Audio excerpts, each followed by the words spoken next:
Good morning, Shelo. Good morning. Good morning sa lahat. Papigyan mo naman si Bibi, tinapay pa. Ayun o.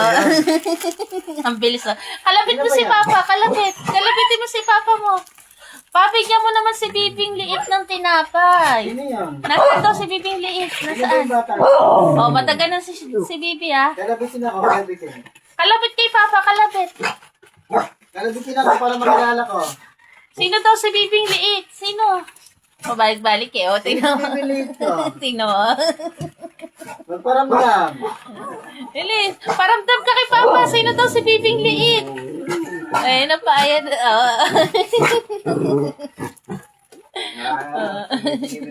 Papa, bigyan mo naman sila tinapay pa. Bibigyan kayo ni Papa tinapay. Saglit ha. Saglit. Tantuwa sila eh.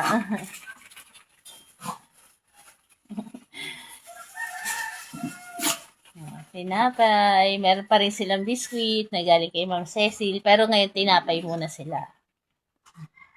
Nasaan na yung bibinit ko? Si Bibing liit daw nasaan? Ayun o, ayun.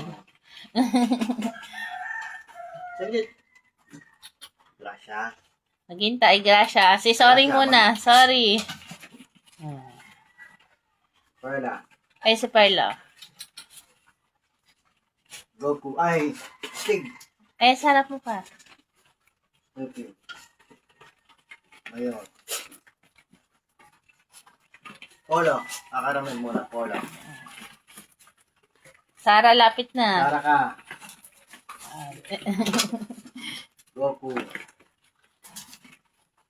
Oh, Gracia, wag na agawan si Goku. Snoopy. Cherry. Ayan, sa likod pa. Ayan, marami nagtataka kung bakit kilala namin silang lahat, kahit marami sila. Siguro ganun po talaga kapag marami tayo. Walang pinag-iba sa tao, kahit anong dami ng anak, kilala ng magulang. Ganun din po siguro kami.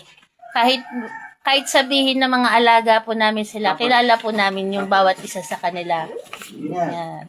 Kahit nakatalikod sila o natutulog, kilala po namin kung sino sa kanila yung kung ano yung pangalan nila. O, naagawan si Milky.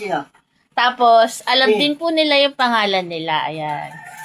Ayun. Kaya mapapansin nyo po, pag tinawag yung pangalan nila, alam nila na sila yung tinatawag. Diba? Tulad niya ni, Barako. Si Janelle pa, si Bronze. Ayaw nga pala. Bronze. Bronze. Bronze, tawag na, lapit ka na dun. Bronze. Jinel. Tapos Jinel. Diba? Alam po nila yung mga pangalan nila. Kaya, ayan po, good morning po sa ating lahat. Maambong umaga. Ayan.